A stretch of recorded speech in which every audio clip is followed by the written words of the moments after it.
From being one of the most influential figures on the internet, openly promoting drug use to people as part of their lux maxing journey, only to tragically become the victim of a drug overdose, being found unconscious in a bar while it was being live streamed. My name's Ryan, and we'll be talking about how Clavicular's life is falling apart and what he's doing now. Before turning into one of the most controversial and self-destructive figures in the history of live streaming, Clavicular went by his real name, Braden Eric Peters. He was raised in a wealthy household with every advantage handed to him, but Braden's story really kicks off during the COVID-19 pandemic when, while stuck in online school, feeling isolated, and dealing with typical teenage insecurities, he fell down one of the darkest rabbit holes the internet has to offer, lux maxing forums. Braden became completely obsessed with this, and by 2025, the 20-year-old had rebranded himself as Clavicular, a name literally based on the width of a man's clavicle bones, which the community viewed as a prime marker of genetic superiority. This obsession went even further, as he started demeaning people for their looks and using racial slurs online. Her mid-face is way too long. Obviously, she's got the jowls coming in, horrible nasolabial folds, horrible total facial width to height ratio, just really bad age indicators, but obviously at 30, that's not something really that's going to surprise me. Going as far as labeling others as subhuman for not looking good in his eyes. JD Vance is subhuman and Gavin Newsom mug. Initially, his followers thought he was just another fitness influencer talking about skincare and gym routines. But then, Clav quickly escalated to hard maxing, and this is where things started getting deeply disturbing. He began normalizing the term bone smashing, a pseudoscientific and dangerous practice in which young men attempt to microfracture their own facial bones using hammers or their fists, driven by the belief that the bones will heal thicker and create a sharper jawline. Do you think that bone smashing is taking a hammer full-fledged and just whacking yourself in the face? Because that's not what it is at all. Well, that's the intention, to create microfractures so the bone grows back stronger. He even preached the idea of bone smashing on podcasts as well, including with Sneeko, where he claimed it was helpful for health and could even improve appearance. Bone smashing is amazing, but what is that? So it's where you're gonna punch yourself in the face, so I know it sounds crazy, but just bear with me here. So you're gonna brace your head and you punch yourself in the face, and what this is doing is this is creating microfractures, and according to Wolff's Law, the bone is gonna grow back stronger. And not only that, but you're also getting a lot of inflammation and swelling, so it makes your cheekbones look a lot bigger. The idea of bone smashing felt intriguing to many as people started posting about it on Reddit, asking questions like, does bone smashing work? Which was met with positive responses saying, yes, generally your bones behave similarly to skin in that they respond to wear and tear by getting stronger. You can even grow extra bones. Football players and rugby players sometimes grow extra bones near their clavicle. And yes, microfractures will result in you getting stronger bones after it heals. Actual fractures, on the other hand, will only make them weaker. But despite knowing that most of his audience consisted of insecure teenage boys, he continued pushing this content, and before long, some viewers were attempting bone smashing themselves despite the obvious dangers. And if that wasn't crazy enough, what came next was even wilder, as he also allegedly promoted shopping bag hanging, a dangerous and harmful practice that involves attaching weights to one's genitals in an attempt to enlarge them through stretching. There's another thing that I'll do called shopping bag hanging. So what you're doing is you're taking a bag, you're filling with items, put some weights in there. I'd usually put 5-10 pounds of weights, and then you're just gonna hold on your shaft after you wrap the bag around your wrist. And I would usually do that while I was driving. On top of that, he began mathematically quantifying human worth using the PSL scale, an extremely toxic rating system that judges people based on features such as canthal tilt, eye spacing, and jaw ratios. Let's do PSL. PSL, I would give this guy about maybe a 2.5 PSL. 2.5? How does anybody expect to get a decent rating if that guy's just a 2.5? Well, I don't know. It looks like this guy has fucking bee stings all over his shoulders. Unfortunately, playing into the insecurities of young men online proved incredibly lucrative, as Clavicular turned his extreme persona into a massive business, constantly pulling in thousands if not millions of views, and reportedly earning anywhere from $8,000 to $100,000 per month through kick contracts, donations, and online courses. He also funneled his massive audience into his Clavicular's clan, with a bunch of people who share the same mindset as him. And things went further when he started charging $39 a month to teach vulnerable kids how to get a good face, after which he would start introducing male-centric terms like mogging, a slang term for physically dominating and appearing more attractive than other men around you. Mogging means that when you're in a group of men, the most looks maxed, the best looking person in the group will mog everyone else there. They will have the status, they will have the attention. The introduction of such ideas made him a hero among his fans, as viewers summed up his early appeal perfectly by saying, "He's definitely ascending," while another one said, "He's so effing hot. Call it anything you like, but I'd be so happy to be his bitch." But fame is a lot like nicotine. It feels comforting at first, but over time, it can slowly destroy a person, and Clav was no exception, something his audience would soon find out when, at the peak of his popularity, Dr. Terry Dubrow publicly claimed that many of his methods were not real and could even be harmful to the body. It doesn't work, all right? Bone smashing is a fallacy. It's fraud. Following this revelation, viewers were shocked, leaving comments like, "They need to get their mental health in check," and "Real problem isn't the looks maxing. It's that teenage boys genuinely believe their entire worth is determined by their face. That's the crisis nobody wants to talk about." But if you thought that this was the worst that Clav had done, then you were wrong, because what he did next would make his situation irredeemable. Clav always had an army of teenage boys on his side because he spoke with supreme confidence, acting like an untouchable alpha male who had solved the puzzle of life. But beneath the expensive clothes and the mathematically calculated jawline, the reality was different. In his relentless pursuit of the perfect muscular physique, he began abusing anabolic steroids to such an extreme degree that his body stopped functioning normally. Stimulants suppress your appetite, and that is a stimulant with a very long half-life, meaning the suppression of your appetite lasts the entire day. But it wasn't just steroids, as he was also reportedly using drugs like crystal meth, which he even confirmed himself by saying the following. Do you use any of them? Meth. Meth? Yeah. Well, how could I be worried about that? I'm already addicted to meth. You know what I mean? However, his explanation was simple, as he claimed he wasn't taking full doses, but rather microdoses over time, saying it helped his appearance. We were literally microdosing meth for like 3 months. And then we quit. Microdosing. Yeah, It was pretty bad. I don't know. I feel, it just takes one bad day. This didn't sit well with more aware viewers, and it only frustrated many people, with one person saying, "Incredibly depressing watching these dudes let the internet brain break them into methed out zombies stumbling around on the brink of death." And he thinks he's not a full-blown addict, and that's typically what an addict says in the beginning. But things escalated to a whole new level when he allegedly began dealing meth on livestream and admitting to strangers that he was under the influence of drugs, as if it were a normal thing. What's up? Yo. What's up? Hey, thank you so much for my prescription. Yeah. Thanks, man. Got like positive reinforcement. Blue, from Burger King, and B, the three Bs. Yeah. Wait, what? Blue, Burger King, and B. Burger King and B. What's the blue? The blue is like Oh wait, you say blue or blow? Blue, Wait, blue, oh. blue, Oh, but okay. I'm pretty sorry. similar. I was like, did I hear that Yeah. Have you seen Breaking Bad? right? Yes. Blue. Even though he seemed to consider it normal, a sensible person would not think that way, and some people even began worrying about his health after learning about the situation. I'm Blue Max right now. Oh, that okay. You know? You're making me worried. However, it seemed like he wasn't taking any action on that matter, as later in another stream with fellow content creator Neon, Clavicular began flaunting his lifestyle while even naming his favorite drugs. I'm so hyped to get to the club and start like turning up. So I'm like, okay, if there's a good time in there, I'm gonna start popping pills. And apparently, his situation was so bad that he reached a point where he could not even pronounce words properly due to his alleged overdose. Tweak maxing. Who's always drugs? Dude, I'm feeling great right now. Holy.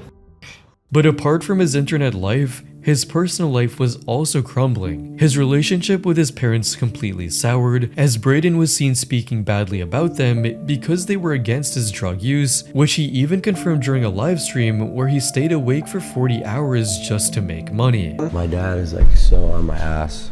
However, he didn't just stop at speaking badly about his parents, as he even tried to justify his wrongdoings while live streaming while under the influence. But me going against the norm and the mainstream of what's acceptable, and defying my parents for judgment on things is what made me famous.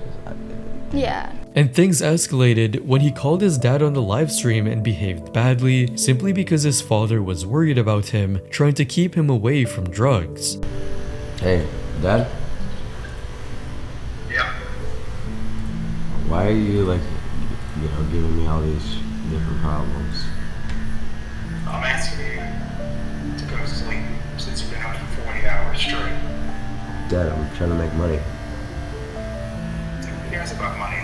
I don't want you to die. This incident deeply saddened viewers, who ended up leaving comments like, his family should look up involuntary commitment laws and go after a court order to get him institutionalized. Apparently, they have the resources to pay for long-term rehab and psychiatric care, which is what this guy needs. And imagine being his parents, watching online along with many how their son destroys his life for no good reason. However, there was also a reason behind his extreme aggression and inability to accept any solution, which was attributed to his tendency toward isolation. On forums, he was seen posting guides about avoiding people, such as a guide to how I avoid as many interactions as possible. It's unsurprising why he adopted the guide-giving persona online, as he had been doing something similar for years. And even after all of this, he still didn't hesitate to go online and promote his idea of taking drugs to assist in the looks maxing process. I'm willing to push you to do the methods that actually work. Steroids, pharmacology, extreme protocols. But little did he know that his habit of promoting and regularly taking drugs would soon take a heavy toll on him, as things gradually began slipping out of his control right after that. As Clavicular's mental and physical health began to deteriorate, his outward behavior became increasingly erratic and noticeably public. We ain't brought you here to rap. I met this boy in Miami. Alright, shut the fuck up! This aggressive and cocky behavior became more visible when, on December 24th, 2025, Clav was allegedly involved in a hit-and-run incident in which he ran over a pedestrian while driving his Tesla Cybertruck.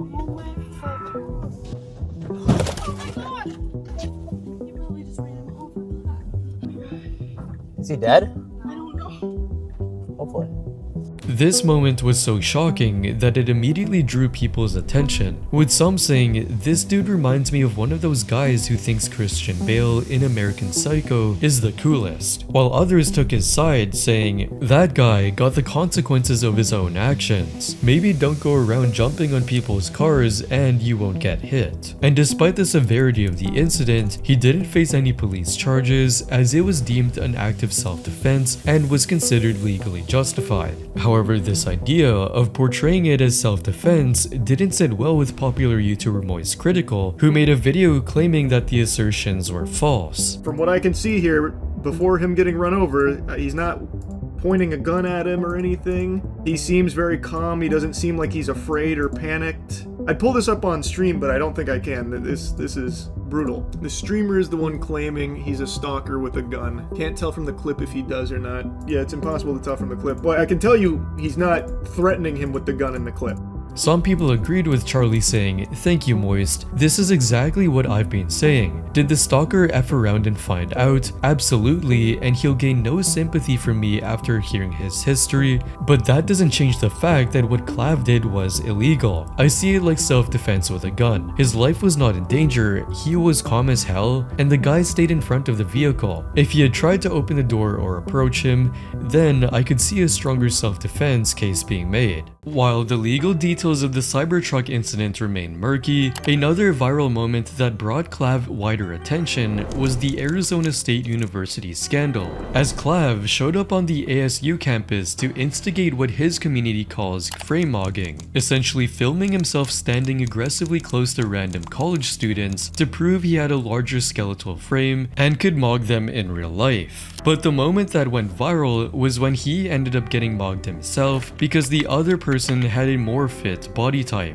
This incident caught the attention of people online who ended up saying Clavicular getting frame mogged by an ASU frat was low-key deserved when he was caught jester munting in front of the Foyts. But when he got mogged by the 17-year-old, you just have to feel for him. And it's even worse when compounded by the fact that he got frame mogged by Gorlock. Hope his cortisol levels stay low because it's hard to recover from that. And idiots like Clavicular being dunked on brings the whole world together. But that wasn't the only reaction online, as even some Olympic athletes reportedly found it funny and laughed at him after the incident. Hey Morgan? I think that just happened to, what's that guy's name? Clav? No, what's that guy's? Yeah, yeah, I saw that. Yeah. Like the ASU frat leader? Yeah, where were you when that happened? Yeah, where were you when the ASU frat leader frame mogged Clav? Did that affect your performance at all? Was that like shocking to you guys that he got frame mogged? It definitely was something we had to come back from. I think we had to kind of, However, despite being humbled for his overly cocky attitude and frame mogging, Clav didn't even bother to stop his unhealthy obsession with looks, as he was later seen trying to force his obsession with perfection onto his own girlfriend as well, like in one disturbing livestream from November 2025 where he was filmed literally injecting his then 17-year-old girlfriend with fat-dissolving peptides, allegedly in an attempt to reshape her jawline to match his preferences. It was evident that he treated the people around him like customizable video game characters, trying to make them do whatever he wanted them to do. However, it wasn't the only formal controversy he was involved in, as another influencer named Alexandra Mendoza was seen dragging Clav's name, allegedly claiming that he had promised to promote her career back in 2025, but instead took advantage of her, had sex with her while she was under 18, and injected her face with drugs. But his manipulative behavior reached a boiling point on February 2nd, 2026 at an Airbnb in Florida, where Clav reportedly got into serious trouble while staying with his new girlfriend Violet Lentz, another 19-year-old female influencer. Desperate to clip farm and generate viral drama for his streams, Clav allegedly instigated a physical altercation between Violet and another woman. As a result, a charge of domestic battery was filed, and according to police reports and witness testimony, it stemmed from his alleged involvement in the brawl while filming it live. This incident also drew public attention, with people saying, "Wow, what a great boyfriend. Tells a security guard to stop protecting his girlfriend so she can potentially get hurt and also catch a charge. That's a real man right there." And he hangs out with Myron Gaines, the Tate brothers, and Nick Fuentes. That literally tells me all I need to know about this scumbag. Even though investigations were underway, he didn't stop engaging in controversial behavior, because just days after the incident, he became involved in another one. During a stream on March 26, Clav was roaming around on a boat in the Florida Everglades with his friends, enjoying the scenery, which ultimately proved to be a poor decision, as he was seen doing something no one expected. The group allegedly ended up shooting a dead alligator multiple times on camera during the live stream while thousands of viewers were watching. Just had to make sure.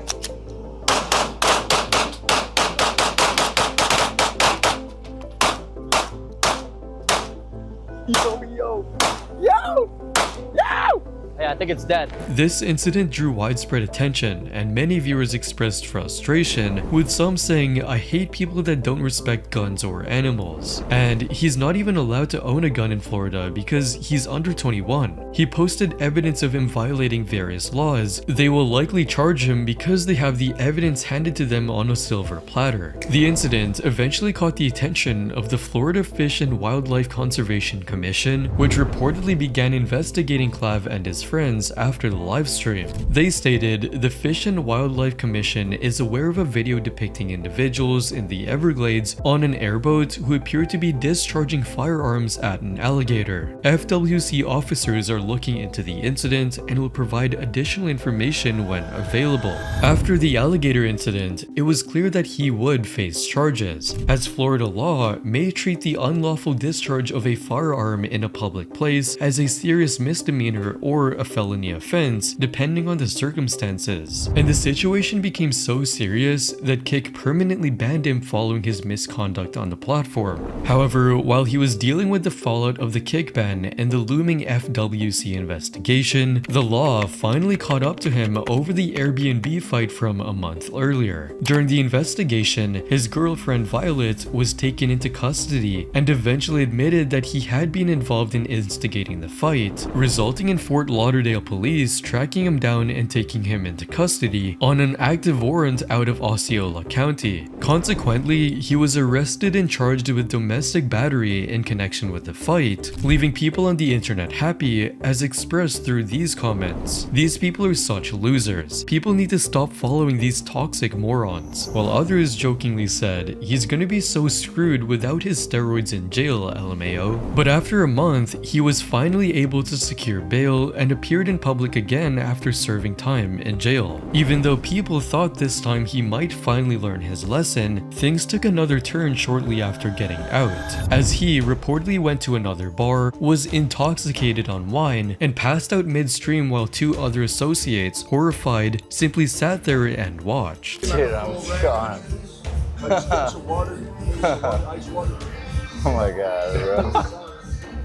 Oh my god, I love this shit. The situation spiraled further as an ambulance was called and he was taken to the hospital immediately for treatment, with his health deteriorating rapidly. But this only proved that he had learned absolutely no lessons from his near-death experiences, as just after getting out of the hospital, he was seen partying again, this time with the popular American rapper Blueface. This stunt was the final straw for his own team, as his public relations manager, Mitchell Jackson, reportedly stopped working with the controversial influencer over his drug use. This incident served as a reminder for him, as people said, "I don't know anything about this guy, but in general, this is probably the wake-up call he needs. Addiction is a disease, so hopefully he gets help." And more than liability, I think the PR guy probably thinks it's gotten to a point the kid might do harm to others. Today, Clav is a shadow of the once untouchable influencer he claimed to be, as he is currently trapped in legal limbo. Even though he survived the Osceola County battery charges, the massive FWC investigation regarding his reckless firearm use in the Everglades took a dark turn, as he was found guilty and charged with unlawfully discharging a firearm at a wildlife sanctuary on March 26 in the state of Florida. While he still streams on Kick, his YouTube channels were suddenly and permanently terminated for ban evasion, which he confirmed himself on X, posting, "Very sad news this morning. My YouTube channels Live with Clav and Clav Looks Max were terminated this morning with no warning or explanation. The channels consisted of live stream VODs and free courses created by me to help empower young men to be the best versions of themselves. My team and I worked hard to ensure we followed YouTube's TOS very strictly, blurring out all inappropriate language and sensitive topics. Could you please help in recovering my accounts?" On TikTok, he willingly went inactive, as he posted his last video in December 2025, and since then, his uploads have been practically non-existent.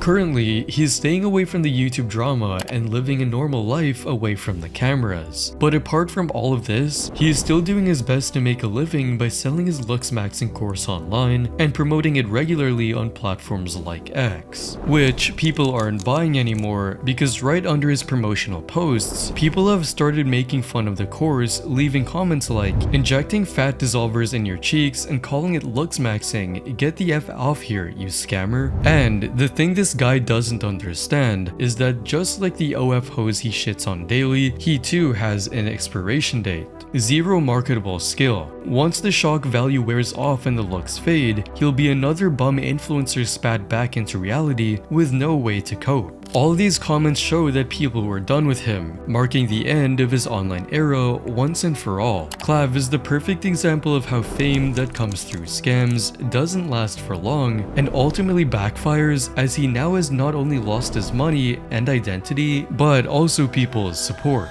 If you enjoyed this video, you'll probably enjoy these next ones as well, and don't forget to subscribe.